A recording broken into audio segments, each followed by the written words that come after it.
Shout out loud, you're a geek, nerd. Yes, watch us team out with passions unheard. We may be a bit odd and a tad unique, but we shall carouse, revel and geek. Shout out loud, you're a nerd.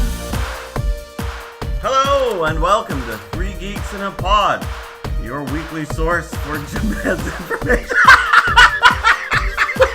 Wow! I know we did that again. He's No, I know. really good I know you at feel this. guilty about that, and You I did still that 2 couldn't. weeks I know ago. I did. It's a joke that we're keeping. Hello and welcome to Three Geeks in a Pod, your weekly source for all things geeky, most things geeky that we understand. In today's episode, we're going to talk about Sherlock. My name is Errol, My name is Manda.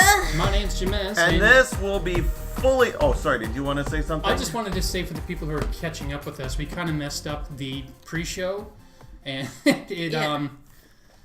we had a technical error, so we're running a bit late now. So if you're just joining us, we're just trying to kind of catch up on things. So And yeah, I can't see don't the panic. chat, so it will hopefully be monitored by Manda and Ja-Mez. We'll try and keep an eye And on there's going to be all sorts of spoilers in this episode. Yeah. For Sherlock. for Sherlock For season Sherlock. 3 specifically, but Well, we'll for probably all of touch on Sherlock. season Yeah, 1 I and think 2 we're as going to well. just talk about Sherlock in general. So, there'll be spoilers. All sorts of spoilers. More spoilers than in any other episode. Yeah. So if, Which means your sister can listen. She can. Yes, Heck, she my can. wife could listen too. Did she watch it? Yeah, she watched. Okay. She loves Sherlock. I said you could come to our podcast. Woot! So we're gonna try this out. We're starting a bit late tonight. We had some difficulties earlier when my screen just shut off. We're not sure what happened. Not sure why. Something's wrong with my drivers. I know that. Did we have any so- news to talk about? Well, I've been trying to post as much of that to the website as I can. Okay. There's a few things that kind of came up. Like the big one today Oh, was the big one today. Bomb. no. No, I'm kidding. FOM's happening, but there was a sad one today. Philip Seymour Hoffman was found dead in his apartment 11:30 this morning, with a needle in his arm and a envelope of heroin near his body. Official. You don't know what that is, Amanda? Why are I you know. making that face? No, I just that's sad. This is all according to police information, but they haven't officially released cause of death. This is purely speculation at this point. However, it's a pretty good bet what's going on. So, And for those that don't know, well, Philip Seymour Hoffman's an Academy Award-winning actor. His biggest role that he won the Oscar for was Capote, but he's been nominated for all kinds of other things. Yeah. He's been in Schenectady, New York, the second Hunger Games film. He was going to be in the third and that's fourth, right. but he's obviously not going to make no. filming now. What are they going to do now? Oh no, they They're gonna have filmed to it recast already. them. Oh, they already. Have they refilmed it? Yeah, I they- thought they were in the middle of refilming it, or they hadn't started yet. No. I think they filmed both the two movies together. Okay, Yeah, well, that's what my understanding of it anyway. I don't could have be all the wrong. information yet, so Yeah. if you finish shooting, like, I'm hoping that it'll be like Heath Ledger with The Dark Knight Return, or with The Dark Knight. Kari confirms they haven't filmed it yet. So that's We trust Kari. we trust Kari. Not- Yeah, she Amanda. usually has better information. Poor man, Pants. I was just You know, guessing. every time he comes up, the only movie I can think of that he's in for is like Mission Impossible 2. 4. 4, whatever. Was it 4? It's either 3 or 4. I think it was 4. Wasn't 4 Ghost Protocol? Yeah, wasn't that the one he was No, in? he's in the one where they 2 was the John No, Woo maybe one. he was in number 3. Yeah, it Maybe was he either in 3 or 4. It was I've 3. It was never 3. seen Mission Impossible. So. 3 was actually impressively good. So Oh, was yeah? 4. I thought 4 was much better. Yeah, no, which it is was. funny because I don't like Mission Impossible. Yeah, no, but I mean, surprisingly enough, because after 1, which was just pretty, it was fine, but it was pretty, yeah. Most people liked 1 better than 2. 2 is almost universally Yes, hated. yeah. Poor John Woo. Yes. But yeah. Anyway. Sorry. Yeah, you wanted to talk about other things? Sorry, Oh, man. no. I Pants. was going to say something else about Philip Seymour Oh, okay. Hoffman. Go for it. You're the Briefly. acting guru. Other things. I just remember him being in The Talented Mr. Ripley And also Mission Impossible. and also And- Mission Impossible. But one of And his earliest roles, Twister. He was Oh, in yeah, he Which was a Twister. lot of people, Twister, yeah, wasn't he he? was the really wacky, outlandish character. yeah. Oh, wow. I He don't drove the remember. bus that was on fire. He was also in Patch Adams, which Yes. was not a great movie. Oh, I remember actually. that. I like I Patch remember. Adams. Yeah, I remember him being in Patch I liked Adams. it. Anyway, so that's sad news. Not what our podcast is about tonight. But No, but Thanks, it's- Amanda. You. What? Always wanting to talk about death. But one thing I'd like to know from the audience is, are people actually following the news that I post to the websites? What other kind of news do they want me to talk about? I just want some kind of feedback. So if anyone can help me out, and if anybody wants to help me out with the news, I am looking for other people to write news items. Maybe we should find ourselves a social media person. Yeah, we could if somebody wants to be a social media person and help. But it's not just social Like media. Kari. I'm trying to drive traffic Kari's towards the not website, incredibly not busy. to our Yes. Facebook page. No, that's the true. Facebook page is just meant to be a portal to our information. It is. Right. As opposed to Facebook is actually... the problem with the way I used to do the news Oh, was I there's was just Brian. reposting links to everybody else's Yeah. stuff. That's and it was fine. driving traffic Yeah. away from. Oh, on Facebook. Yeah. Yes. No. But I don't want to do that. The only time I do that now is when I don't have time to actually write an article myself. Yeah. The purpose now is to drive traffic to 3 Geeks in a Pod, so it's part of a promotional thing to get people interested in our podcast. Don't worry, Brian. We actually we started late because my computer's being iffy. So hopefully the screen just won't go off today. And Brian, there's going to be spoilers galore. Spoilers For everybody listening in and just joining in, there's going to be spoilers. All right, Brian's all caught up. I think the 3 people in chat have watched Sherlock. So there's all sorts of spoilers. Yeah. I'll say that. Too bad we can't show a red... Do we want to start with the big one? What? Because that's the reason both me and Amanda really wanted to talk about this, was the thing at the end. Was Or the we could thing- just start off like Sherlock Lives. Sherlock lives. You know what? Let's Episode Season 2, Sherlock By dies. the way, tonight our topic is Sherlock. In case nobody knew that. There's spoilers There's spoilers. to Sherlock Yeah. in this season. Okay, so we're here tonight to talk about the Spoilers. third season of Sherlock. Did you actually see the cute little 11-minute promo series that happened on YouTube with Watson and With Watson? No. and it was like an 11-minute short that they just released. I did the 7-minute. I saw the 7-minute one where it was like where they. Or maybe it was 7 minutes. I thought it was. Where he's It was- going, where he's doing he's doing a world tour, solving crimes around the world. Yeah, and they were. Yeah, and it's a birthday thing. Yeah. Oh yes, that's Yeah, right. Okay, yeah. yes, I did see that one. That was a lot of fun actually. It was. It's also Yeah. sad too, because it's not sad. It was just kind of funny. I hear the music and it's Pavlovian. It's like, oh, it's Yeah. Sherlock. I'm excited. Just like you learned with Electric Light Orchestra's Twilight song. So- Da-da-da. So Ja-Mez, by the way, as a side note, Ja-Mez has watched the Train Man series now. So On TV, as the The TV TV series. series. Well, the music itself is fine, and their cue of it is fine. What got me was that it's so cliche 80s. Oh Yeah. I've got a weird yeah. sort of like.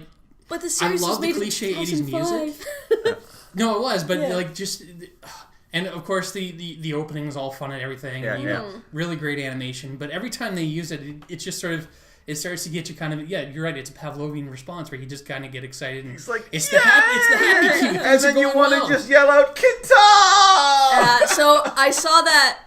I saw a video. Errol did a video of his family, and I saw it. And then I watched the Train Man series. It's a video of us getting the bunny, Yeah. Fluffytron, right? But I used a song from Train Man. And, Amanda sees it and is like, oh, Which, whatever. when you watch the video for the first time without having seen Train Man, you think it's just a corny 80s song. Yeah. Yes. Yeah. So I was like, oh, that's cute. And then he shows it to me again after I've seen Train Man. And suddenly those first 3 notes come in like the da-da-da-da. And then you're suddenly- excited for the bunny.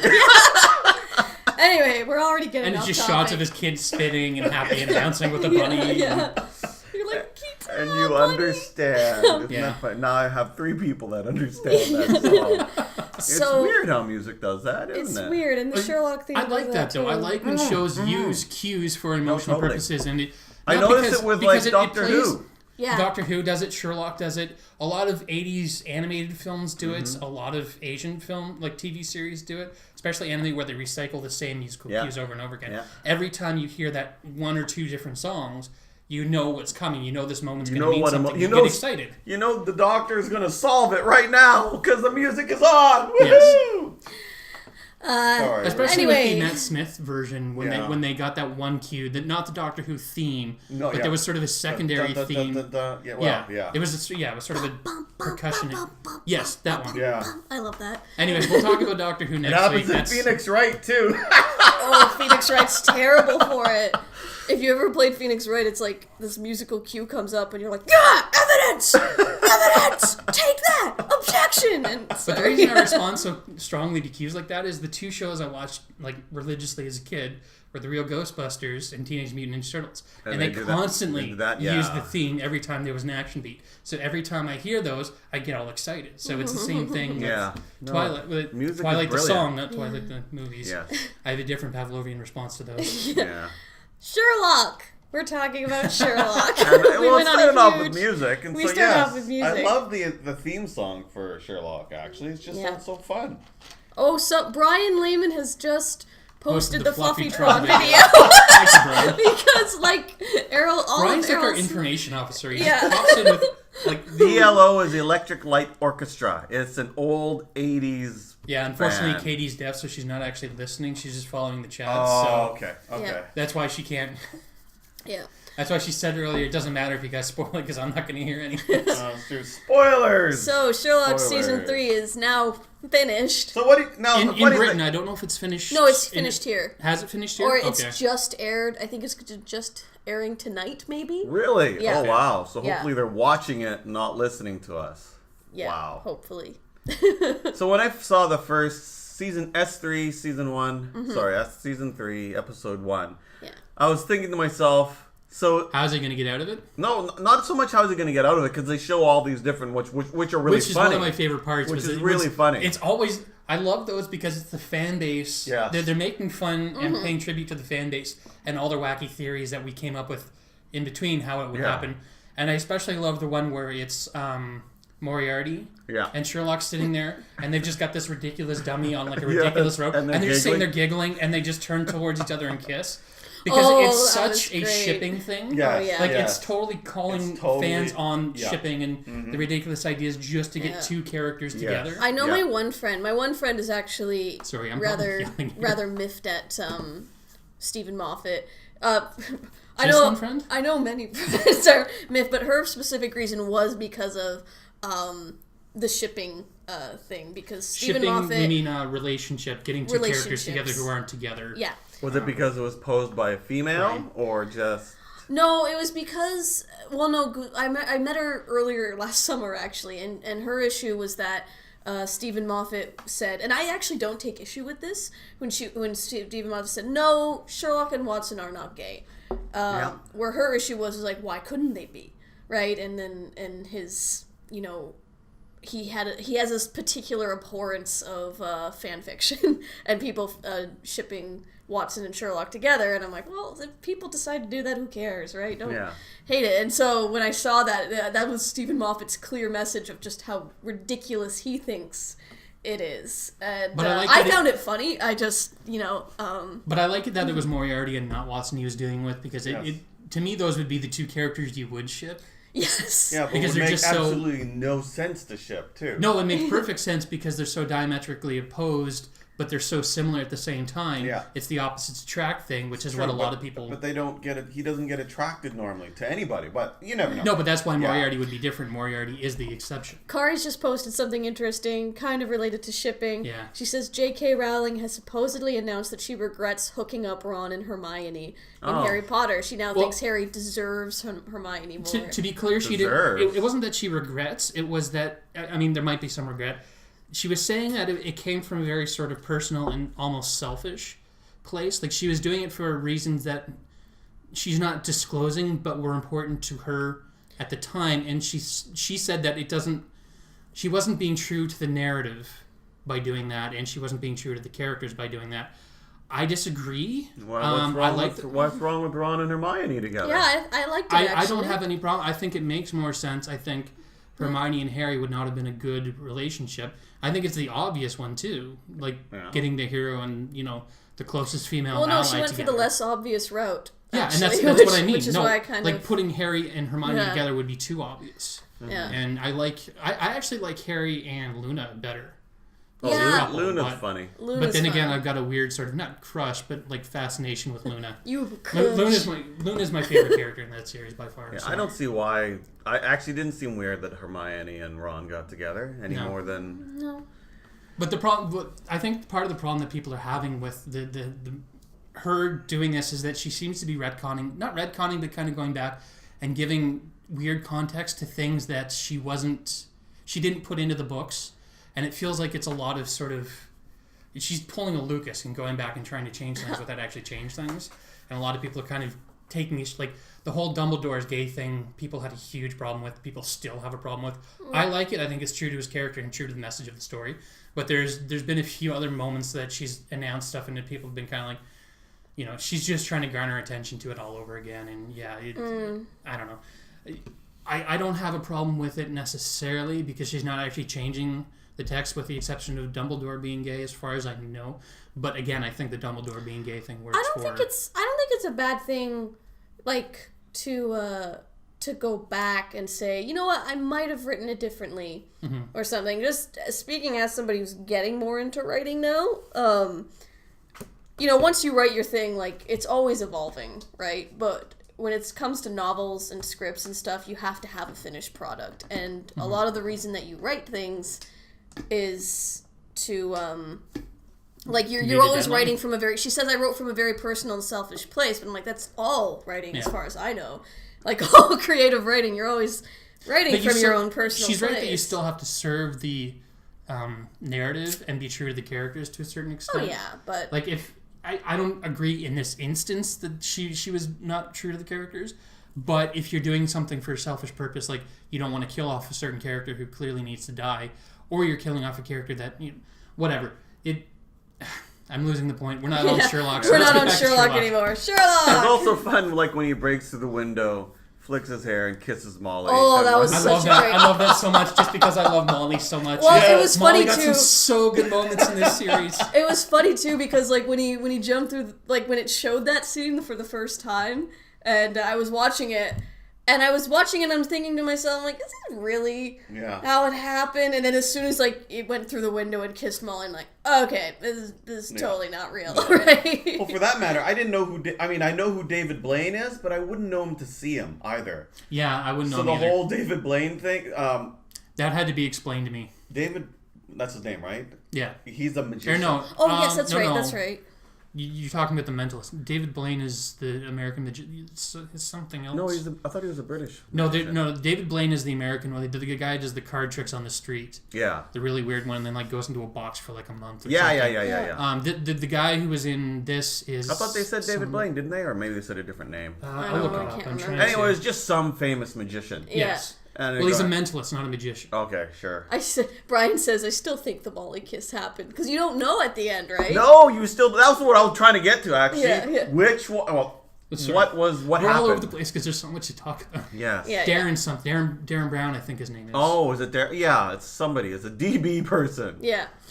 No, you don't know what actually happened. And did he actually tell, what's his name, the truth, too?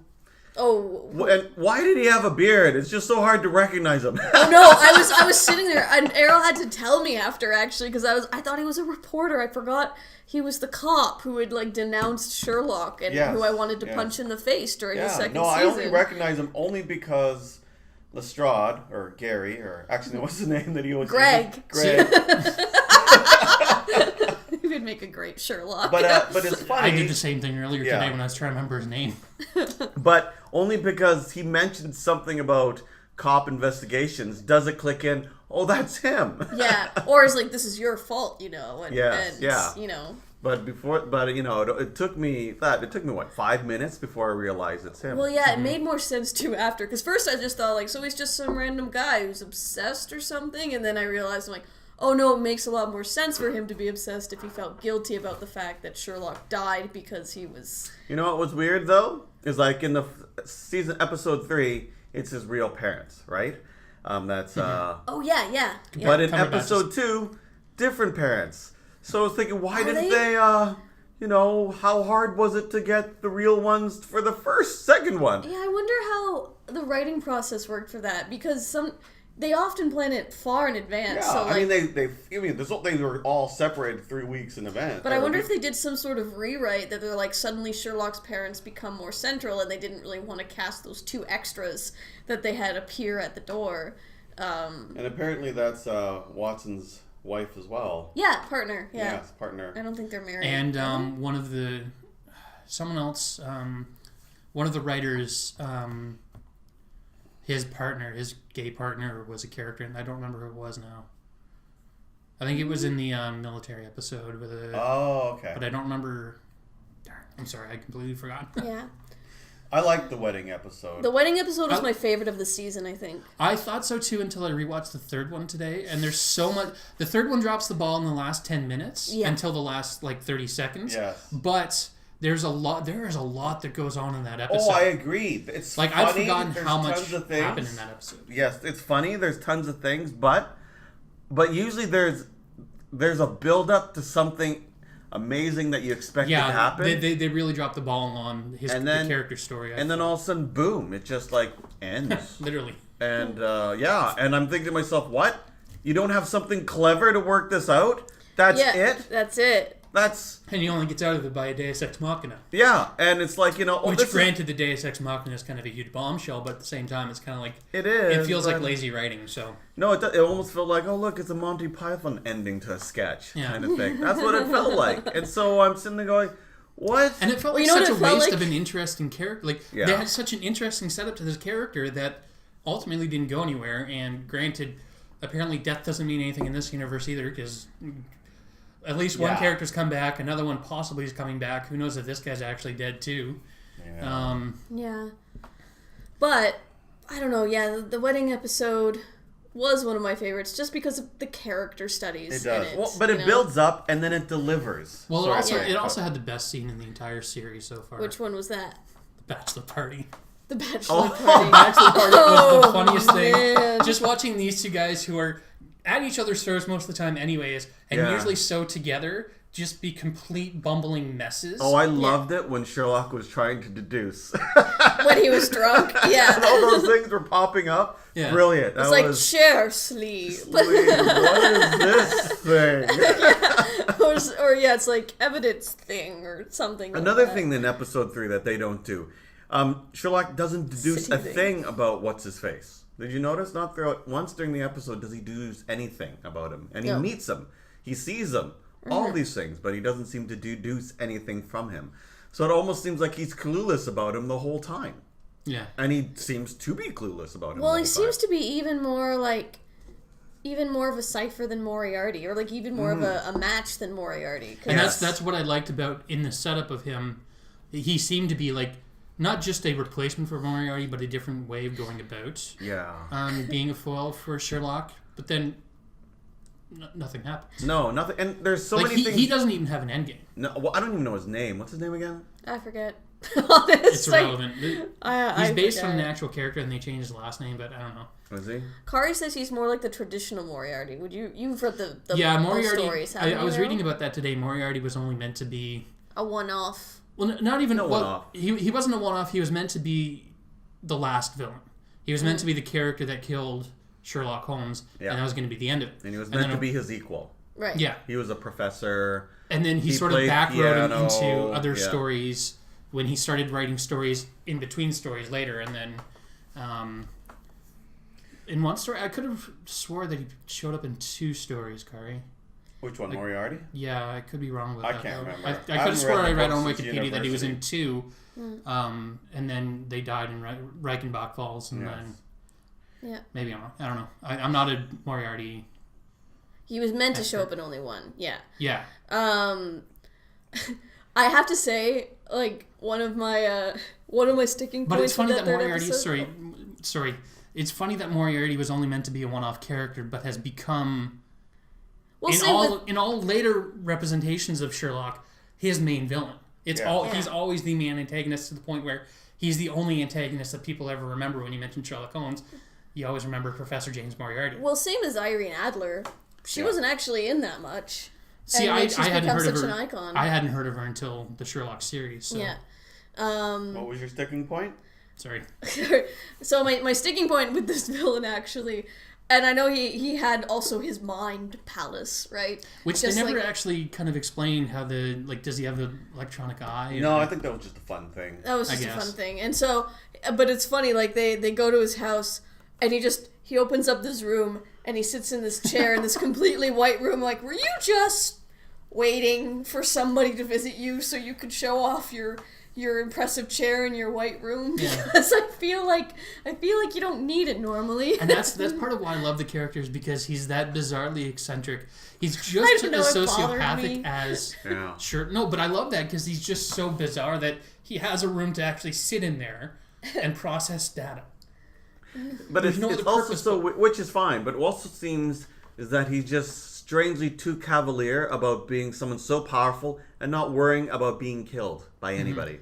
Yeah. Right? You know, I mean, yes, he has all those people like his bodyguards at the beginning, and he does all those things. I think the idea was supposed to be that because he has so many secrets that so many people don't want to go out, that so many people are protecting him because he probably has fail-safes for if he does die, these things will get out.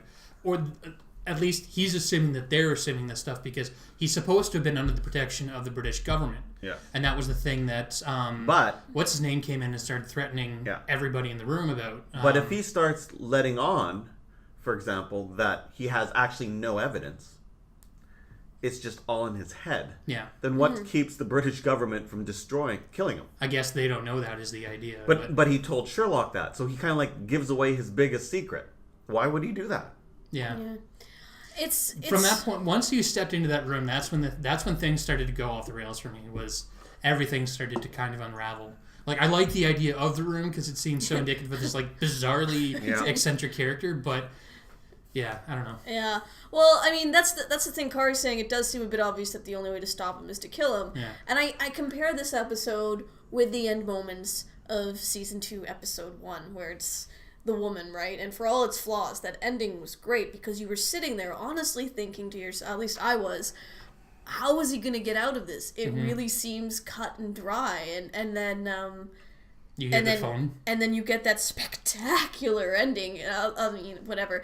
But I felt like it was spectacular. And then we get to the end of this one, and I'm sitting there thinking, okay, how is he going to get out of this? Yes. Because the whole time you're thinking to yourself, just shoot him, right? Yeah. But the thing with Sherlock Holmes is that he always thinks of a better He's solution. thinking of the solution that you're not. Yeah, he's always thinking of the solution that the normal person is not. So you're waiting there, waiting for the big thing to happen. But they've always planted the seeds for that solution to happen, and it's always this big moment, like at the end of the wedding episode, where all of these things that they've layered throughout the episode that seem completely irrelevant and just sort of superfluous through this bizarre adventure all come together in one moment, and he solves the crime. Yeah. Yes.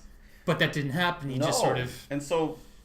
It was the least Sherlock moment to ever happen in Sherlock. And that's why I didn't like it at all, for that matter. It's just... I mean, no, it's always funny throughout the whole thing. It's quite hilarious. I did enjoy the, don't drink Mary's tea as he, wanders into the room. There's so many things. Oh, I love that. There's so many funny things that happen. I love the mother's just as brilliant as the two sons. And yeah. Or even just like, why are you so interested in this in episode 2? Yeah. It was, why are you so interested in what's his face? Like, I'm just trying to chat. Well, and it's like, and he gets angry as well. I'm not going to try that again, am I? Just the constant wordplay between Sherlock. Oh, Kari mentioned something. 3 sons. There's they mentioned something about the other brother. Something happened to him, but they didn't. Yeah. So it's going to be interesting to see if they follow up with that, or if they. Well, and that's the thing, is I sometimes wonder if they are actually planting seeds for things. Like the entire opening to episode 2, where Lestrade was having so much trouble with that bank gang. I thought that was a cold open to the actual mystery of the episode, but it's not. And it was a setup to a joke, but usually those things end up coming back. And I don't remember that ever coming back at all. No, you're like, so did they catch the bank man? Yeah. I think they did. I think they finally got him. It's kind of funny. Actually, that's another thing, too. In season 3, Mycroft is a bit more smarter. At the forefront. Is smarter than Sherlock Holmes. And in the books, Mycroft, I think if I remember correctly, is supposed to be smarter than Sherlock Holmes. Right? He works for the government, sort of thing. But in season 1... And even sometimes season 2, especially in season 2, he doesn't seem smarter than Sherlock Holmes. No, he doesn't. No, he always seems like he's like 1 or 2 steps behind everybody else. Where in this one, he was like... And for that matter, when Irene Adler dies, basically Mycroft said, the only person who could fool me is Sherlock Holmes. And it's not him, sort of thing, right? And so But then finally by season 3, all of a sudden it's saying, look, I'm smarter than you and I can like figure out all this stuff much more than you can. It's like, what? I have a question. So, because there was a new character introduced, right? Mary, Watson's fiance. Oh, yeah. And what did you think of her? Because I don't actually know what Ja-Mez thought of her. Until they kind of started until revealing episode 3? Yeah, there wasn't... She was just sort of there, and there wasn't really much to her for me to kind of gravitate towards. She was always just sort of... She's, Watson's girlfriend, and, clearly it's just supposed to be, a new kink in the relationship between Sherlock and Watson, but she never really had anything for me to kind of latch onto. So it was just she was just a sort of background character. I liked she her didn't a have lot. enough personality to kind of stand out to me. I think she did. I latched onto her, actually. If you take a look if you remember Yeah, Sherlock yeah. the movie, do you remember Sherlock the movie, Robert Downey Jr.?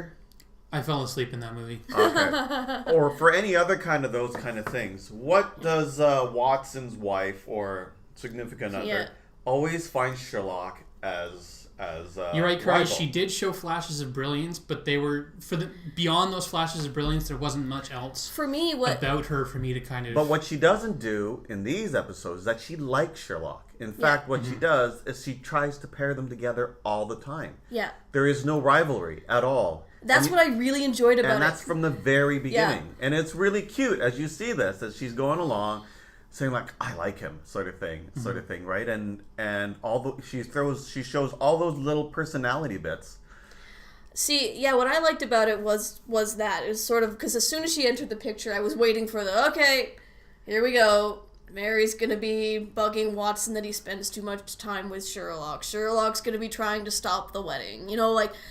And that never happened. In fact, Mary was trying to, like you said, trying to find excuses for them to... Even from the See, beginning. I was more interested in the bridesmaid because she, to me, had more sort of bridesmaid? personality and character to me. I No, don't know. not really. She just seemed like a normal bridesmaid. What I liked about Mary was she did show the flashes of brilliance, like when Sherlock was like, I've been studying this folding napkin technique for years or something, and then she tell the truth, and she's like, I studied it. Well, on basically, YouTube. she said, I'm not John. That to me wasn't a moment of brilliance. I was just calling Sherlock on his... Yeah, No, no, but I like what but he that said. to me wasn't enough of a character thing for me to kind of... For her to say, I'm not John, you can't lie to me. That was actually kind of funny. But from the very beginning, when John Watson says to Mary, you are like the best thing that has ever happened to me. And she goes, yes, I am. Right? Just from there, she was very confident. She's very secure. She's quite happy with Sherlock. And she's intelligent, and she likes Sherlock an awful lot, and she also sees that Watson was good for Sherlock, and Sherlock was good for Watson. Yeah. Right, which is also very fun too. I thought she was really fun. Now up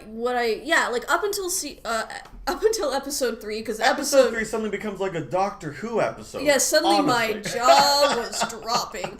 Let's just throw weird things in. Like what? Up until episode 3, for me, Mary was sort of like a good anchor, actually, and she was a good. She was a normality. She had a personality to me. She was normal, and she and not only that, but what was I gonna say? Crap. She also looked normal. That I don't know. I know I shouldn't dwell on the physical appearance of a TV character, but it was the fact that she looks age appropriate for Watson. First of all, second, she looks. I was surprised by how much they kind of aged Martin Freeman.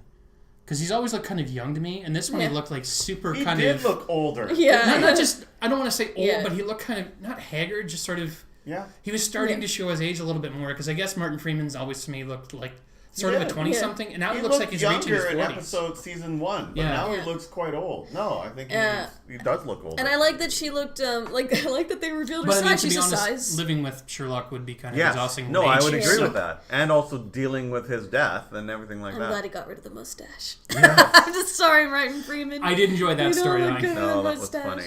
Yeah. And I did enjoy that she. Look, I think they revealed she was a size 12, and I'm like, yay! Because she's not a model size. But then, then I was completely taken by surprise with episode 3. Just up until that moment, made episode 3 sort of worth it to me. At the same time, though, I'm torn on it because on the one hand, so for those, you know the moment when you find out that Mary is an assassin or something. Yes, it suddenly doesn't make her a normal character. That's what I was thinking. I was thinking she was a normal character, a normal person in a life, just like a Molly. Molly is a normal person. Yeah. Right. She's shy, sort of thing, but she's a normal person. It almost gives you the sense that anybody that is like either somewhat intelligent or somewhat has to be also an assassin. sort of thing. I know. I was sitting there like, does no character in this series, like no major character, can they not just be normal? And even Mrs. Hudson, who was like used to be an exotic dancer, apparently. But they'd set up the whole Mrs. Watson was involved in weird stuff from the beginning. Mrs. Hudson, you mean? Yeah, sorry, Mrs. Hudson. Miss Hudson was. The entire relationship between her and Sherlock came out of the fact that he got her husband locked up. And no, that didn't bother me because that was from the beginning, sort of thing. At the same time, though, I liked the twist. Yeah, I liked the twist, but I was sort of like, I was kind of happy to have a normal, delightful, person. By the way, that's not in the books. That's not in the books. Nope. She just marries him, and that's it. She doesn't turn out to be some crazy assassin lady who needs to keep her identity secret. Yeah. Barely you actually ever see Mary much. Yeah. She's just sort of... Yeah. Well, that being said, though, I do like Mary and Watson's makeup scene. When he decides really? to That one forgive rang her. very false to me. Oh no, I loved it. Did you? Okay. Yeah. Why did it ring false? It felt forced to me. It felt like it was... If they were trying to do this whole turn thing and all of a sudden... I mean, I guess Watson, he is the kind of character that would forgive you, but, with provisions. But, I don't know, it just felt like to me like... It might have felt rushed because they had to advance... It wasn't even that it was rushed. It just felt like it wasn't true to what they were trying to do with the story, but then the entire story just kind of... Yeah, because they had to rush it forward. I did like it. I thought it was cute. Yeah. But it is I mean, if you think about it, if you go back to see episode 2, at the wedding, it's like, John Watson, by this time, if you think about it, he's actually like the perfect man. Sorry, Kari, wasn't he a widower at some point? I thought I read that his wife doesn't just disappear, she actually died, maybe off screen. Sorry, I'm throwing it off topic, but... Oh no, Kari says that eventually Mary just sort of disappears in the original stories and Watson is single again. Yeah, but okay. Watson hooks up with her. Oh, and then she originally appeared in the story of The Sign of 4, and she's actually the client, which is kind of interesting. Which they adapted for this one for The Sign of 3. Sign of 3? Sign of 4. Oh, yeah, with The Sign of 3. That was kind of funny. I like they always make plays on the names of the actual stories. Like A Study in Pink instead of A Study of Red, and then... Scarlet. Oh, sorry. And then what was the... A speckled blonde. I thought that was kind of silly, but it was funny. And then the empty hearse instead of the empty house. But they ended up playing up the empty house later in episode 3 anyways. Which, I don't know. So, anyway, as I was... Yeah. I don't know. Like, I still liked her by the Mary, end of it, and it'll be interesting to see what they do. They decreased her character by making her some uber character. Yeah, actually. Right? I would argue that. I loved Mary. I still love Mary. But now... See, I felt the opposite, but I didn't really gravitate towards her in the first 2 episodes anyway. That's okay, she was just sort of there. Yeah. No. And that gave her a little more sort of meat, I guess, but... I'm in the minority, so... Oh, no. I think it's like you shouldn't have to make somebody important in order to make them a good character. I think that's my thing. And that's the problem with the way Moffat writes a lot of the stories. Like, that's a big problem in Doctor Who, too, is that a lot of the characters he brings in, everybody has to have a role to play. Like, even the last 2 companions have been... heavily involved in the things the Doctors are dealing with. Not just because, they end up being intertwined with them, but because of some sort of... Sorry, Ja-Mez, to interrupt, but this is going to actually register on the mic. I'm sorry. So, there's going to be a couple of those things in there. But if you think... Anyway, getting back to what I was saying about Watson, he actually becomes the perfect character, if you think about it, right? He is he's the most patient guy on the planet because he deals... with Sherlock, and now he's just going to forgive his wife for being an assassin, sort of thing. That's a pretty good... I don't think it was the assassin part that he had a problem with. It was the whole... Well, I think it's, the lying, everything. Yeah. Because apparently I think he would have been okay with the assassin part if she had, maybe it talked about it. I mean, it's not like this stuff is new to him. No, anyways, no. After the last 2 years, he's kind of dealt with, It was the everything whole under the lying rainbow. about it was the whole that. being just completely dishonest with him and not being. Although I would say, just same sort of thing with what's his creepy guy. It's like, oh, she was just able to break in and almost shoot him. So since she's like a retired assassin, Yeah. so she's not currently into. How come nobody else was able to do that? I know, eh? It's like she did pretty well for herself. For a retired assassin, I always that might be pregnant. Well, that is so pregnant. here's a question that Brian has for us. So if it were you in that situation, would you have destroyed her history or viewed it? I don't know if I would have forgiven her enough to even. I would have just washed my hands of it and probably walked away. But They were married and I don't had know. a baby Yeah. by then, though. That's a bit. no, it is. It's hard because first of all, I'm not great with relationships, so I'm not a great barometer for it. But I don't know if I would have viewed it. There's more to it though, right? Because now they've been married and now they have a child Yeah. together. But so they're also like how So you will newly still married have- are they? they have a child. Yeah. Yeah, by but that, how by that how time, old was the how into the pregnancy was she? I think about 2 or 3 months. Yeah. Because by the time she was married, she was already experiencing a bunch of things like that. So I Yeah. don't know how further along it was until season 3. Yeah, when it was a kid, that changes things. Yeah, It's because of that kid, now you are forced to have a relationship with this woman of some sort. of some sort. Whether it's So you can either, and he still loves her. I'm pretty sure that they Yeah. both love each other. Oh yeah. yeah. So that's something you're gonna have to decide. It no longer becomes, I might have looked at the USB. That's me though, personally. Oh, I probably would look at the USB just to see all the nasty. That would have been awesome. It's like, whoa, look at all these people you killed. So next time she doesn't do the dishes, I can be like, well, at least I didn't assassinate this guy. You really should Wow. use someone's Man- past to justify your current sins, Manda. Hey! I'm trying to give you relationship advice. Thank you for that, You're Errol. welcome. See, I was just ready to move on. She's using it for blackmail. and- I know. Good grief. No. Yes. Anyway. I might have looked at it just because it might have been. One thing, though. The other thing that I really loved, the revelation of who Redbeard was. Oh yes. It No, was I so figured it adorable. was something like that though. Actually, Well, I didn't think it was something like sinister, but I didn't know. I thought it was a dog. I really did. Did you? Okay. I don't know why, but for some reason, do you want to talk about Redbeard? Right, but every time they have something like that between Mycroft, It's something and mundane. It is Oh, yeah. something always mundane. Yeah. So Yeah. that's why I was expecting it to be like a toy or a dog. I or a really liked, by the way, the fact that Sherlock's happy thought was of his dog. cat. Yes. That was kind of. That was also something But that that's was, what I mean was not just the revelation, but that's how he got out of his Mm-hmm. situation was. Yeah. That's another reason I like season 2, or any of the Sherlock things. I love Sherlock is because I'm always thinking about it after you watch an episode. Yeah. And the one thing that I didn't catch until after I watched the episode is that as Sherlock is trying to figure out the murder of who was going to be murdered, he was always focused on the killer. And his brother, Mycroft, was trying, was in his mind telling, like, focus on this. Try and figure out who the killer is, blah, Yeah. blah, blah, blah, blah. And then he turns around and says, no, I've got it wrong. It's because, Watson, you have already helped me. And then I start thinking, what are you talking about, sort of thing. And then he starts to solve it again. And then I realized what he meant afterwards is that Watson always focuses on the victim, Yeah. where Mycroft focuses on the killer. And so once he says, no, it's Watson that has helped me to realize I have to focus on the victim, that's when he figures out what the crime was going to be, right? And it was things like that. Afterwards, I'm sitting there thinking about that, because, I didn't understand it while I was watching it.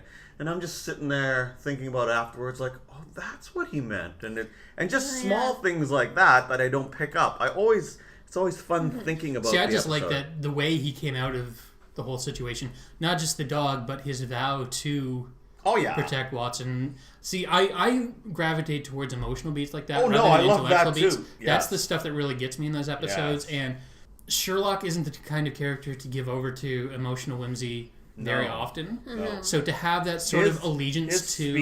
His speech was brilliant. Oh, yeah. that was his great. speech was freaking brilliant. Yeah. But I like that they laid the seeds in that Yes. episode Oh, yeah. for that turnaround. Yes. His speech is... Like, that was one of the things I really liked about at least the last 2 episodes, and maybe a bit in the first one, because there was the whole Guy Fawkes Day, the bonfire thing. Yeah. Oh, yeah, They that started was so laying the great. seeds of the villain. Granted, he wasn't a great villain, but they connected the 3 episodes in this season Yeah. at least a little bit, and I like having those connections and through lines. Yeah, I like. Yeah, the Guy Fawkes Day thing was sort of for me actually. I didn't really. That was interesting. Well, it came out of nowhere. So Came out of nowhere, and it kind of started to feel like Watson's gonna be the damsel in distress from now on, Yeah, right? Watson is Watson is. That's just it. Watson, it's not Mary. It's not anybody else. It's always going to be Watson. It's always Always gonna needs to be be saved, Watson. which is kind of funny if you Yeah. think about it.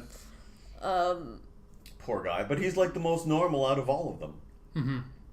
Well, not all of them. Just of Mary and I was going to say, Sherlock and Mycroft. what's her name in the lab is probably the most normal of them, but... The Guy Fawkes thing, Kari says, was straight out of V for Vendetta. Yeah, I thought so agree. too, and that Yeah. really bugged me. Totally, That yeah. really Yeah. bugged me. Yeah, seriously, the whole Bond thing is like, it's totally... I just wanted V to come like shooting through there. Wouldn't that be an awesome crossover? V for Vendetta versus Sherlock? No. Come on, No. come on. No.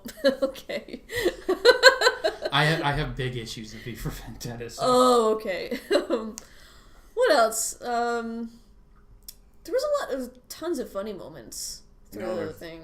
That's just it. It made me laugh an awful lot out loud watching Yeah.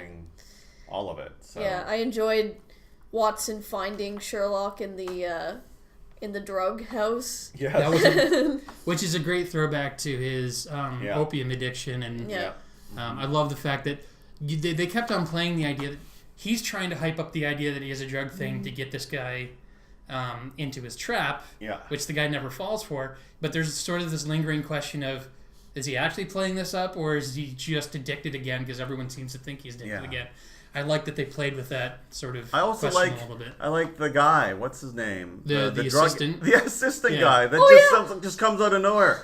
Is it because of the wrinkles on his shirt? And then he just starts pointing. I thought that was funny. I also But like I loved his interaction with Watson, and Yes. Watson actually got to have sort of an action beat Yes, and show sort yeah. of his old military training.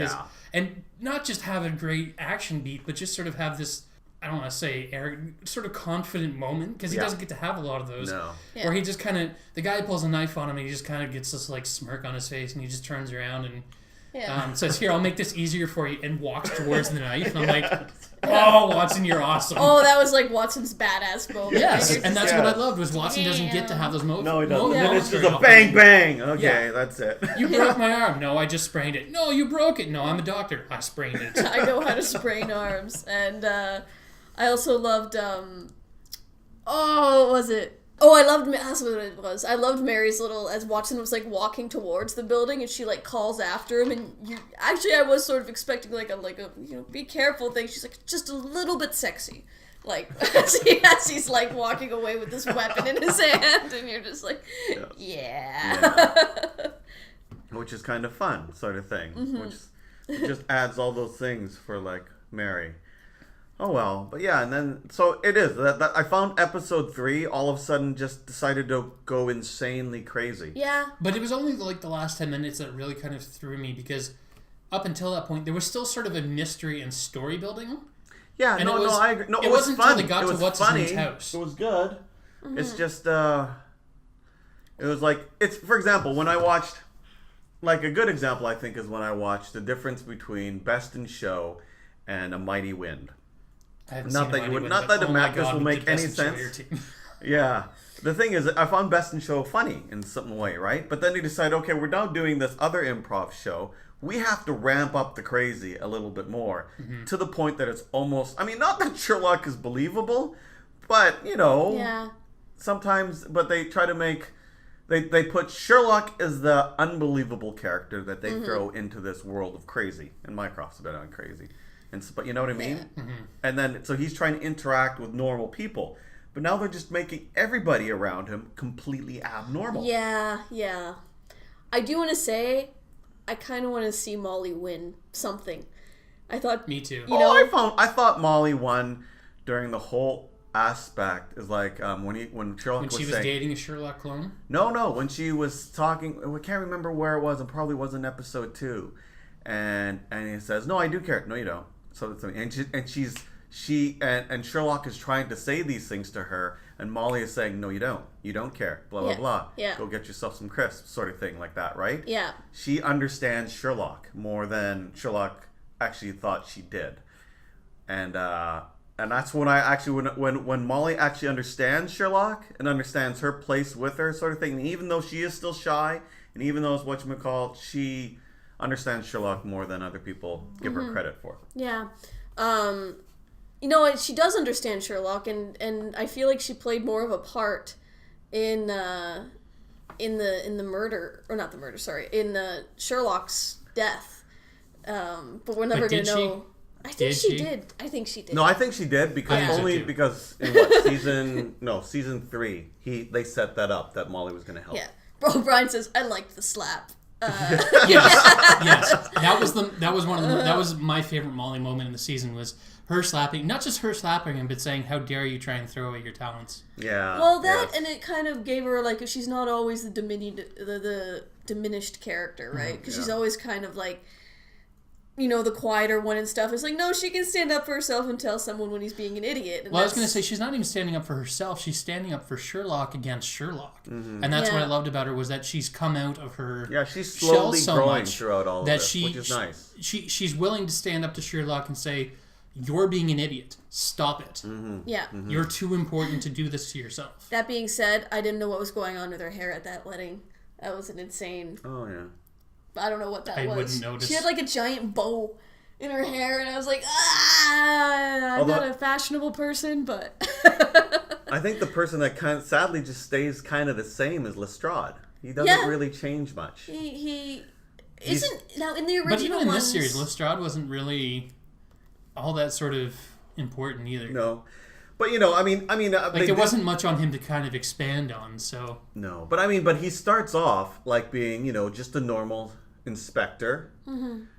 That is not... maybe he's good. We don't really... we assume he's good, but, but he's nothing in comparison to Sherlock.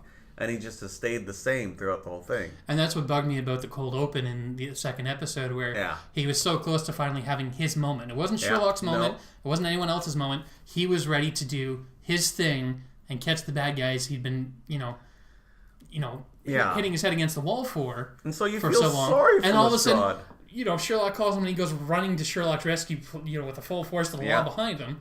And nothing happens with that entire cold open. I'm like, okay, it's a great joke, set up to a joke, but I expect Sherlock to have some sort of payoff for that whole thing that ties in later. I don't know. I felt mostly... I was kind of with Sherlock, actually, on that, when he... Because, when you get a text from Sherlock being like, come now, and blah, blah, blah, blah, blah, by now... Sherlock never does that. It's not going to be that big of a deal. No, he does that all the time, but it's never what you think it's supposed to be. No, he does, right? But he won't call you if he's in real danger. No, it's always something mundane that he needs. So he should have learned that by now. He should have learned that. So when Sherlock's like, what's wrong? Yeah. But especially, come, but don't bring the full force of the law. Like, that was just a dumb move. Yeah, but I do feel sorry for Lestrade, right? I do, yeah. Because there was that part, so his career's not going so well. He's alone at the wedding. And that's really sad, because in episode 2 of season 2, he breaks up with his wife. That's right, he's having problems with her. Yeah. So by there, you can see him, and everybody's happy except for Lestrade.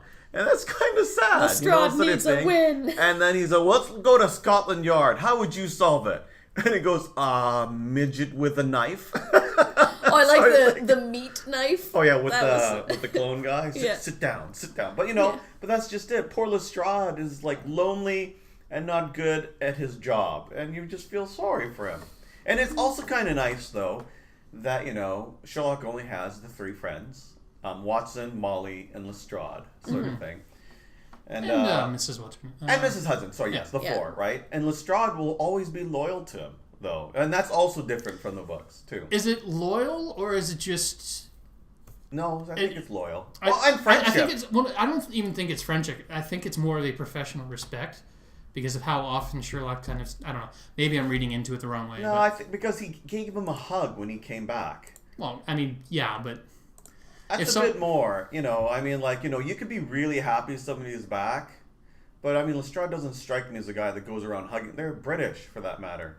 No, Lestrade strikes me as sort of a very passionate person because he's so kind of he's very quick to anger, which to me kind of indicates that he's very sort of emotionally charged, which to me would mean that he's also sort of emotionally charged in the other direction, where if there is a moment of pure bliss and happiness, he's going to kind of so that's probably why I think he's very emotionally attached in either friendship or loyalty to Sherlock because of that, of his range of emotion. Carr is saying that Lestrade in the original series is by the Hound of Baskervilles. He's basically a fanboy.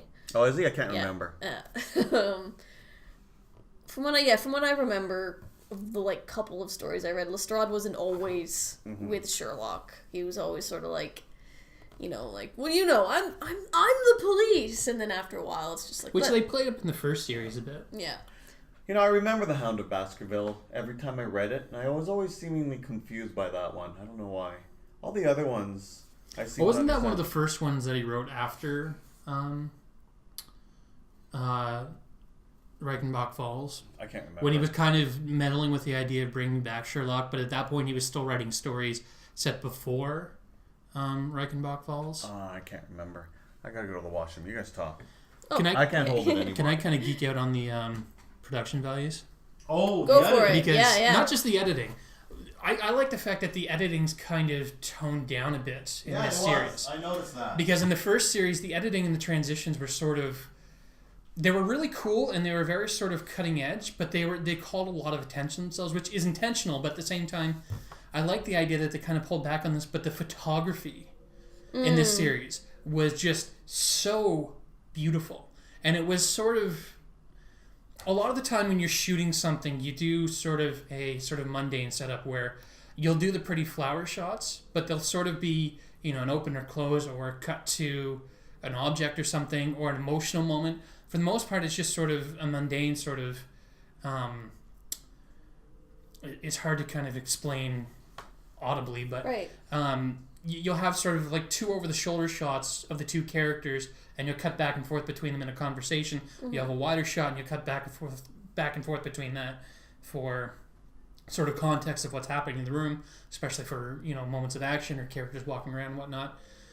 And a lot of it a lot of the time when you shoot shows like that, it's very mundane. Sherlock season 3 had a lot of really sort of... There wasn't a lot of that. And there wasn't a lot of sort of conventional shooting, and it was a lot of sort of Dutch angles, low angles, sort of a lot of very sort of playing with the focus, where I don't know if anyone's kind of following what I'm saying, where there's a lot... One of the shots I noticed quite frequently was there would be an object in the foreground that would be blown way out of focus. So you're not even seeing what the object is, but you can see that it's sort of in front of the people. And it's creating a parallax between the people and the camera. And the background would be, blown right out of focus. And then only the people are in the shot and in focus. And it creates this sort of artistic, sort of beautiful shot that you don't see in a lot of TV. Yeah. Or you see it very sparingly. Where in this... There was a lot of it. It was used constantly. And I like that. I like that they were sort of really playing... that was one of the things I really enjoyed about all of the seasons was their opening is a lot of very experimental photography. There's a lot of tilt shifting. And when I was watching this season, I kind of clued in the fact that the opening is Sherlock's perspective of London. Where tilt shift photography is the one where they throw in... They throw the edges so far out of... it's a special lens that they use, and it throws the edges so far out of focus and only has sort of a thin strip in the center, either vertically or horizontally, that's in focus, usually horizontally. And what it does is it makes a scene seem like a miniature. And all the objects in it are like little tiny models or little tiny characters running around. And the idea that I got from that is that they're trying to make it look like this is Sherlock's perspective of the world, because he would see London and all the people and all the cars as these very tiny things, these very insignificant things, and he's only focusing on certain details. And the way they sort of overlay images is the way, Sherlock's mind kind of works, where they're just kind of... I'm boring everybody, aren't I? No, I understand that part. So it's the way Sherlock's mind works, where he's constantly cycling through information very quickly. Usually they do that through text or sort of like very quickly cutting through sections. But in the montage, it's in the opening montage, it's a lot of sort of overlay and a lot of cross dissolving and whatnot. And I don't know, I just every time I see the photography in this show and the editing in this show, I really sort of geek out. And that's one of my favorite things about it. I also liked, I did like when Sherlock got shot. And then it goes into this small aspect of him falling down. Mm-hmm. Which way to fall down. All the whole thought process that happened, right? I love that, actually. Because in Hound of Baskervilles, when he goes into his mind palace, his mind, and he's trying to figure things out, and you can see him like moving things around. His mind palace is really slow, if you think about it, right? And then he has to push things away. Where, when he gets shot... Well, I feel like they're slowing it down for our benefit. They are, right? Because they wanted to do the effect. It felt to me like when they did the Robert Downey Jr. Sherlock, one of the few bits I do remember is every time he started going through the thought process and analyzing a scene, they would do, I don't even know what the technique is, but the camera would kind of race through a scene and then focus on a moment and then race to the next detail and race to the next, and he's giving a sort of narration pointing out all of these details. And it felt to me like they were doing that same idea their way, which I guess is the only way you can kind of go through Sherlock's perspective, is pointing out these details and running through, knocking, like what an actual detective would do, is getting rid of the superfluous information to focus on the salient point. That's why I liked it better, like, when they did it in episode 3 of season 3, where his time is slowed, his mind is going that fast, even though he's shot, and all these things are just happening. Yeah. But I love the fact that it's not just him going through this information, it's other characters giving him this information or talking him through how to analyze the situation. Going through Mycroft, going through Molly, going through, everybody who would be able to analyze these things. Like Molly would be the one he would go to for the medical information of, okay, I'm shot. I need to know, okay, which way do I fall? Do I fall forwards or backwards? Yeah. Okay, the bullet hasn't gone through me, so there's an exit wound. So the bullet is actually stopping the blood, so I want to fall backwards. Okay. So basically, like in his head, all this information has personification. Yeah. Right? All the medical information is personified by Molly. All the whatever. Well, it's interesting too when, because he was like, okay, she's like, did the bullet exit? And he's trying to figure out the gun. And Mycroft, who has a different way of thinking, it personifies that other out-of-the-box sort of thinking, like, did the mirror shatter? Yeah. And... But but I like the fact that they were not in conflict, but disagreeing with each other, as Sherlock would say, no, this information isn't important. Got to move on to something else. So he's moving on. Molly's analyzing, okay, did the bullet leave? Mycroft is the other part of him saying, no, that's not relevant. We need to focus on something else. Did the mirror shatter? That's the more salient point. I wonder for episode 3, because you see, another thing that makes you sad, makes me sad about episode 3 is that Sherlock is always playing catch up.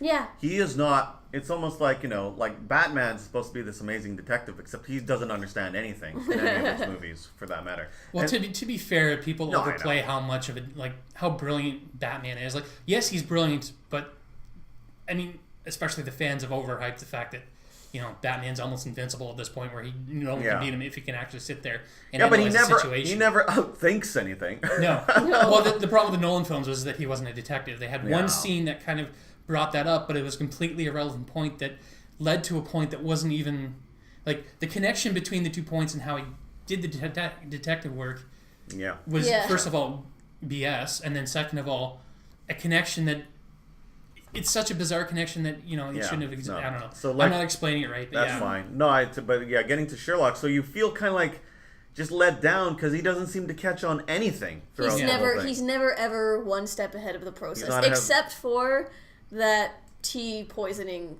thing. Well, he's the one that poisoned them. I know. I just really like that moment. It's like, but even with Mary, he had to play catch up with her.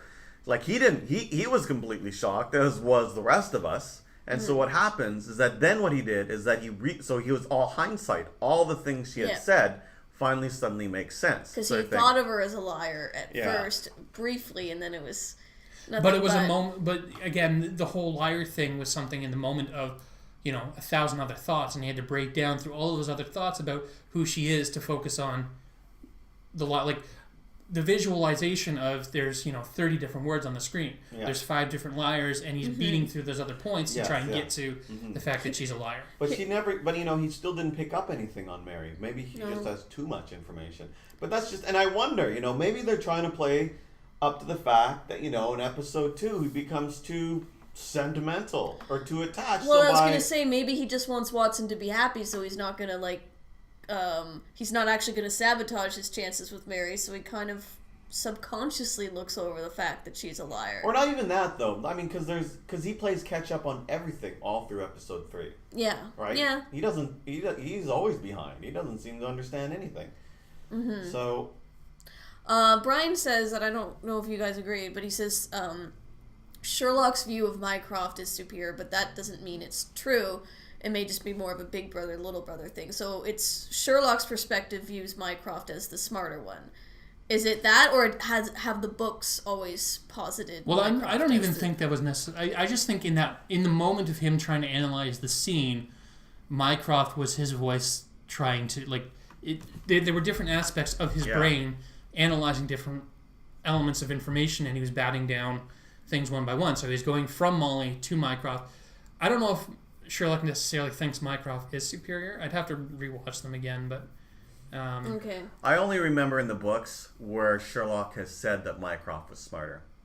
So whether he is or not, I mean, I don't know. I'm not too sure. Because, Mycroft, they rarely focus on Mycroft, right? No. Well, they wouldn't, would they? Yeah. I mean, Sherlock Holmes. I did like, we're running out of time. I don't know if I agree but... with that, Brian, that Sherlock isn't addicted to drugs, because that was part of the whole thing of him being in the heroin den, was that all the characters were kind of familiar with him having some sort of substance abuse problem and kind of... But in the books... No, he was addicted to opium in the books, wasn't he? He says in this series... I thought it was cocaine. I wasn't sure what cocaine? series I thought it he's was talking opium. about. A type of... Well, I don't know. It was some drug. He had been. Yeah. So Brian's saying...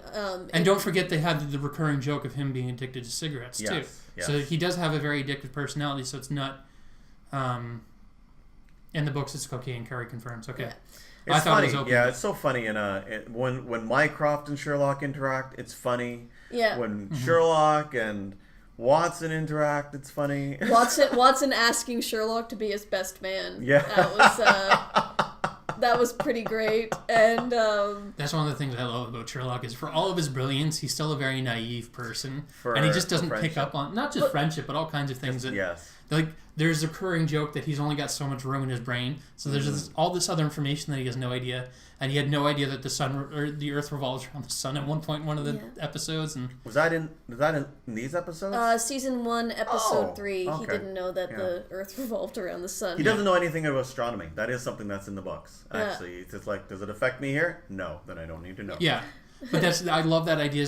Not only does he have pockets of information that he doesn't actually know, he has no idea how to interact with human beings. Although it's pretty funny, his scene with Mary's ex-boyfriend, who was going to be at the wedding. That is funny too. That was so funny. There's just so many funny things that happen. It's hilarious.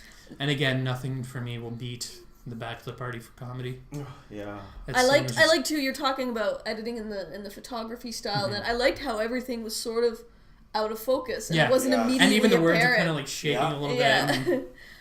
One note sort of to end on, since we're pretty much at time, I guess. It's 9:17. Well, we started late. Oh, I know. I was thinking, whoa, it's 9:17. We always go about 10 minutes over, and we were 10 minutes late starting, so we're about time. I guess one note to sort of end on, because it's sort of a question. This could be a podcast in itself, actually, is because there's been a lot of stuff about Stephen Moffat coming up lately about his writing style, his views on life, on women, and women.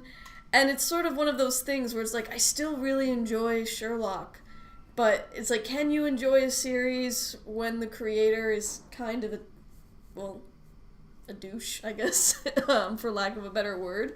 Because I think about Ender's Game as well, and how Orson Scott Card, a lot of people didn't go and see the movie specifically because of his homophobia. And well, to be fair, I don't think Ender's Game or the... anything in the book or the movie reflects any of Orson Scott Card's views, but my issue and a lot of other people's issue was by supporting the media you know, that he's putting out there, you're supporting him, and especially with Orson Scott Card, who takes that money and then directly funds anti-gay legislation, anti-gay movements. It's a very controversial thing, and a lot of people were boycotting Ender's Game because the money went directly to him and then would go directly to supporting those things. So it's a bit of a different situation. But then that the is kind a of question same... that's come up today with what's his name, Woody Allen. Oh, Woody Allen. His daughter put out an open letter about how he used to sexually assault her, which, you know, was rumored for years, and then, you know, people would deny it, he would deny it. And now a whole bunch of fans are coming out and trying to defend him by saying, you know, can you not just enjoy his art without actually disagreeing with, you know, what the person has done? And I think in certain instances, no, you can't. That, yes, I do agree. We shouldn't actually make a topic. Yeah, but it's the funny thing. It's sad though, because I'm like, I'm still like, no, I'm still going to enjoy Sherlock, because I don't know, there's 2 other writers on there, and it's like Stephen Moffat is still a talented writer. It's just sometimes his portrayals of women are not all that great, and his views on women. But it's better in Sherlock. It's better in Sherlock. But I think because there are other writers. I feel like, yeah, the other writer's influence is quite apparent, so yeah, it's weird. What do you think? When do you think season 4 is going to come out? Next year? Next No, year. wait. What was the difference? Well, it's more popular now. Yeah. Well, not only is it more popular, but there isn't going to be as much of a delay because they aren't shooting Hobbit anymore. No, right? Because... And all of China wants him. So Yeah, I read about that. They asked the Prime Minister to get more episodes out quickly. Yeah. Now, before we go, do we want to say anything about the big moment at the end? Oh yeah, we should say something to. Oh yeah. on. So obviously we know that Moriarty is. Well, there's not going to be a season 4. So, yeah, we know there's going to be season 4. They announced that before season 3 started, I believe. I could be wrong about that. But for anyone who's not following, who doesn't care about spoilers, who is following, who hasn't watched the series. Spoilers for Sherlock all the way through At here. the end of Sherlock is being arrested and taken away to be exiled for shooting the villain. I can't remember his name. The villain guy at the end of, or in episode 3, who's sort of the villain of the entire 3rd season. All of Britain gets this message of Moriarty's face and his jaw quivering and laughing. Did you miss me? Did you miss me? And it's a very sort of Riddler-esque sort of moment. It is. And of course, you know, they need Sherlock back to investigate this. But the question is it Moriarty? Because we clearly saw him put a gun in his mouth and blow his brains out. And we also saw Sherlock jump off a roof. Yes. But Sherlock jumping off the roof, there's ways out of that. Oh yeah. Whereas unless he's holding the gun sideways and he's got a blood pack there. Who shot Moriarty? Moriarty shot himself. Yes. Right? I guess, but Sherlock didn't do it. You see, it would be weird if the villain of season 3 came back to life because Sherlock shot him. Sherlock took Watson's gun and shot the guy, right? Yeah. Whereas, you know, Moriarty took out his own gun and shot himself. That could have been. He could have had some pack at the back of his head. So that's just it. Because of that, I don't know. There is a better chance of him because he still orchestrated his own death, just like Sherlock orchestrated his own death. But I don't know what the game for Moriarty would be. And that's who knows? Like Sherlock. There was an actual purpose for. I mean, obviously we didn't know it at the moment, but we knew there had to be some reason for doing it. Yeah. Whereas Moriarty, I mean, I guess that's part of Moriarty's thing is that we never know what he's up to. Yes. I don't think I think he's a sociopath more than crazy. Obviously there's an element of crazy, but there's still a purpose to everything he does. Here he's bored. But I mean, there's still an end game, and I don't know if shooting himself necessarily has an end game. Because it's such... Maybe just to mess up Sherlock. I guess because he's bored. So. Yeah. I do sort of miss like sometimes like things like the one-off episodes because this is only a 3-episode season. There's not much wiggle room for just having like a fun old mystery that's not tied to some international conspiracy or Moriarty or something like that. We had this conversation last week with X-Files where you like the one-off episodes. I don't like the one-off episodes, and that's why I had a hard time with the X-Files was because so much of the enjoyment of it was the one-off episodes because all of the mythology episodes are kind of disappointment in the end. And But that's why I really like season 2, episode 1, because they combine both. Yeah. Right? So you had the mythology of Irene Adler. Sorry, I mean that's because she's still mixed up with Mycroft. Yeah. But then you also have them trying to figure out the camper death. Right. Yeah. So they have all that all in one. See, I enjoy that, which is why I enjoyed the second. But what I mean by mythology Yes, episodes is sort of not just Irene Adler, but I mean like things that kind of string through multiple stories, and that's why I liked part of this. It didn't pay off nearly as well, which again is a Moffat thing where he does a string of connected elements in stories that seem to flutter out in the last episode. So season 3 basically was like a one-off, kind of. Yeah. Actually was a one-off because it didn't... I didn't really, And that's why it disappointed me so much at the end was this character who they'd been kind of building up for 3 episodes. They built him up so much. Yeah. It was nobody. In that third episode. They were like, and he didn't even have an endgame. Like that's what you're like. He could have been a cool Moriarty character, but he doesn't have a goal really. And even his goals don't make sense a lot of the time. Well, he already achieved his goal. That's just it. And he's so just sort of like, I'm awesome. I guess. Right? But I mean, I agree with you. That's why he's kind of, There was potential, but they let me down, and Anyway. So, guys, next week, we unlike usual, we actually have a plan for the next couple of episodes. So we want to start hyping these things now. So we want you guys to know, and we want you guys to tell people and get people excited because we have a lot of really cool things coming up. So next week we are talking about Doctor Who. Because I've seen them all. Well, I've seen from season 9 all the way up to... well, I can give you the episodes. Yeah, so I'll see those and I'm happy. And then we'll be all cut up for next week. So everybody catch up on Doctor Who because, again, it's going to be a spoiler-filled episode. When somebody says Clara, I know who they're talking about. Awesome. And then the episode after that, we're not sure when it's going to be because FOM is kind of a busy month and you have some concerts coming up and Amanda's busy and I'm busy. So we'll let you know when the dates are, but the episode after that, we're going to be talking about the Oscars. The films for this year that are nominated, but I also want to go through some of the process of how these are nominated, how the whole Oscar thing works, a bit of the history, and there's a little controversy this year that I want to talk about too that we'll touch upon. So that's a little teaser. Not going to get into it now and let you guys, simmer on that. And then coming up after that, we're not sure what the date is yet. We'll still announce it. We have the 50th episode, which is going to be a double episode, and we're going to be talking about something really cool. We're not telling you what it is yet. We aren't? Why is it double? I didn't know it was double. Did I know it was double? I said it was double from the beginning. What do you mean by double? Just 2 hours? 2 hours. Okay, sorry. I thought you meant there's 2 things we're talking about. No, it's one thing, but we're spending 2 hours on it because I want to do something big for the 50th. Since we didn't get to do anything for the anniversary because we were all so busy, I want to do something big for the 50th episode because it's a milestone episode, and I can't believe 3 Geeks in a Pod actually got to 50 episodes. I still don't know what the big thing is. Yes, you do. Okay. Well, I know that part, but you mean what's the big thing? I mean it's just big. It's a big episode. And there's other things I'm working on for the episode as well. So, good. But everyone, I just want them to be just as confused as me. See, this is why you need to read the emails, Errol. That's totally what it is. No, I read the part. I just thought there was more, and I was confused.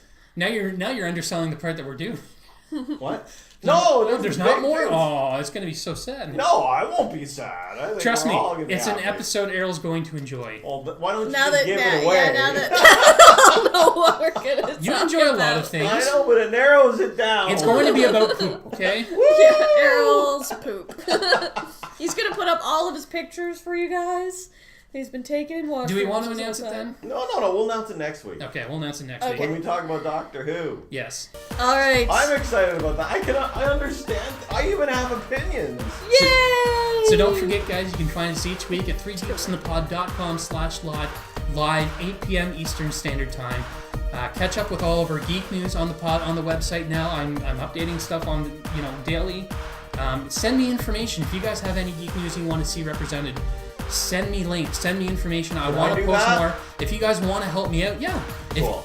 Please, you two send me links because people are upset that it's only ever my stuff that's posted, and I want to make sure that there's all kinds of information that's being posted there. I want us to be a repository for geek information, not just podcasts, but everything. And don't forget that you can find us on Facebook, you can find us on Twitter. We do now have a Tumblr, so you can follow our stuff there. We update stuff constantly. So shall we sign off then? Sure. Alright. You always start. My name's Errol. Oh, wow. No. Yes, it is. I know But you. my name's not Ja-Mez. My name's not Errol. My name's not Man Pants. Yay! Good night. Good night, guys.